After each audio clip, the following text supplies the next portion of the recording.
Oh, you're a wee bit early. Not meant to be here for another 30 odd seconds. Well, in that case, let's recap. 32 whiskies at the start of March. Those were whittled down to 16. Those 16 went head to head. These 8 survived. Now these 8 are going head to head to see who'll get to the final of March Dram Madness. Let's do it.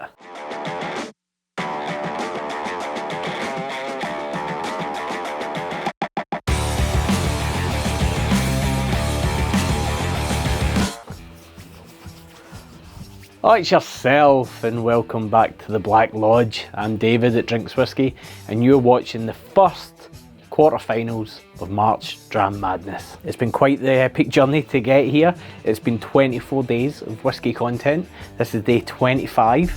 I'm happy to say it's 2 banging drams that we're going to do that have got here not the easy route, depending on which side of the draw you are. The blue spot here, which I'm going to, let's do that. The blue spot has had to come through 2 Campbelltown Masters, which is the Springbank 10 and the Kilkerran 16 to get to this position. Whereas the Glasgow went a more continental route, shall we say, going head to head against the Rampur Asava and the OCD number 5 from Kentucky. So Indian and American whiskey, and now it's going head to head against the Irish. Let's roll the tape. Made a rod for my own back with these tape things, but I hope you enjoy the little scorecard. A little bit of fun. Lets me pop the bottles. Glasgow's had a barnstorming comeback, hasn't it, over the last couple of years. Both high proof points should be added. Glasgow's coming in at 60.1. Blue Spot's coming in at 59.1, so there's 1% proof between the two. Two very distinct different types of whiskey. Irish versus a heavily peated PX sherry. To be fair to both of them, I'm going to start with the Blue Spot because it's not peated. And if I go here, this will probably just coat the tongue and make this probably lost, to be fair. So we need to give it a really good fair crack of the whip. Quarterfinals now, starting with the Blue Spot. It's not overpowering. For being 59.1%, I don't know if that's because I've got a slight cold, but I'm not going, oh my goodness. You definitely get the Irish influence, and by that I mean it's softer, the grain is coming through, the sweetness is apparent. That's my belief. I believe that Irish whiskey has a more inherent sweetness. Could be the triple distillation, could be other factors, but I always find, especially like from that side, like the Jameson, Middleton kind of block, has a sweetness to it. I'm just checking there the cask makeup, and it's a collection of bourbon, sherry butts and Madeira cask. You're going to have that sweetness coming from all that cask influence.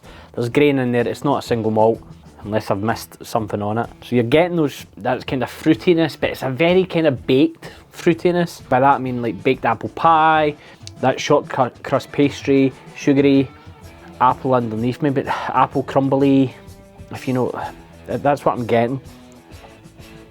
On the palate, follows through. Back of the mouth, a little bit peppery, a little bit wood. That's obviously coming from somewhere, one of those barrels, that wood influence. Right in the front and back, tannic at the back, front, sweetness is there. Bear in mind, 59.1%, so it's going at that immediate hit coming in on this. I'm just getting more baked goods. Apple turnover, that's probably like a good one. Or maybe like a Danish pastry, kind of appley, pineapple-y, but you know what I mean when it's not that super sweet, almost sour pineapple citrus. It's more, yeah, I can't get away from that now.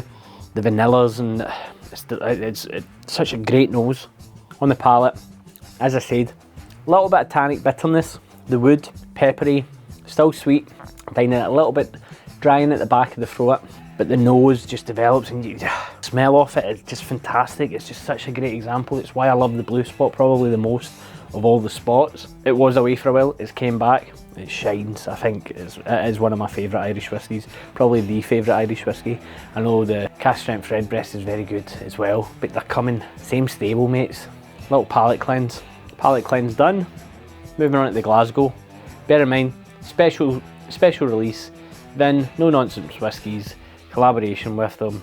I think there was 80 bottles. It's only 5 years old. Finished a PX cask. Immediately, the brain weirdly took me to like just like a Port Charlotte style peated malt. That was the first thing that came off the bat in my mind. Even though it's its own master. Do you know what I mean?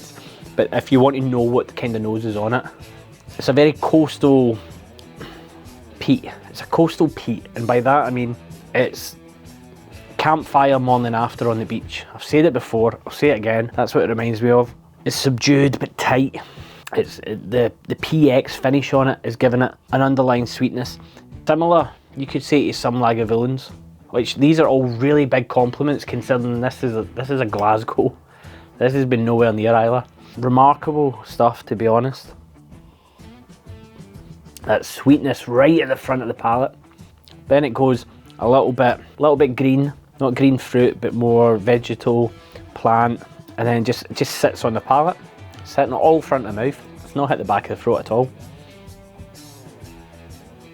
The sweetness is a joy. Now I know for a fact some of these don't mix peat and sweet, peat and sherry. I know that, but it's reminiscent of barbecue. This would go perfect with that. See, in the summer, that's absolutely something that I'm going to try and do. Maybe pair that with some barbecue. And at 60%, does not drink like a 60%er. There's the viscosity, the mouthfeel, the thickness to it. It's almost like a PX. I'm looking at the glass. It's sitting in the glass, almost the consistency and texture of a PX, Pedro Jimenez sherry. When you get it and you slosh it in the glass, it's like syrup. And in the mouthfeel, it's not quite syrupy. It's not far off it. It's like a reduction. That's probably the best way of doing it, like a reduction. But on the nose, just lovely. If you like your coastal peat, that kind of smoky, campfirey, damp, not super oily, not salty, not briny, not farmy. By farmy, I mean like more the kind of Kilchoman peat that just reminds me of farms.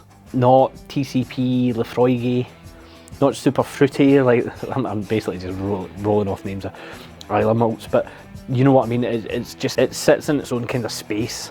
That barbecue, that's the best way I can describe it. Barbecue ribs. Now, no palate cleanse. You go back to Blue Spot. There's your dessert. There's your barbecue, and then there's your dessert. We're having an American 4th of July with a Scotch and an Irish. Just that wonderful short crust pastries there again, and the stewed fruits, and the sweetness, and the light, and the vanilla. Custard over apple pie. And I think because the proof is so similar, it can cut through. It's cutting through the Glasgow. The Glasgow's not dominating it, so it's a kind of fair fight in this one. This is a tough one. I say that about everyone. This is a tough one for me because they're both outstanding. I think they're both very, very good. And as I said, one's very desserty, like fruity, and the other's just deep and rich. And we have a winner. Taken into palate, consideration, time, place, excitement, it's going to have to be. It's Glasgow, 1770, no nonsense whiskey exclusive. The PX Sherry Cask finish. It's just that it's very good, and I think for what I paid for it as well, and how it's holding up, it's holding its own, it's cutting away, and it's 5 years old, which unfortunately, it's really close. This was really close. Blue Spot, you're dead. 1 down, 3 to go. First semi-finalist. Congratulations, Glasgow. Come back tomorrow for the second quarter final. See you there. Cheers.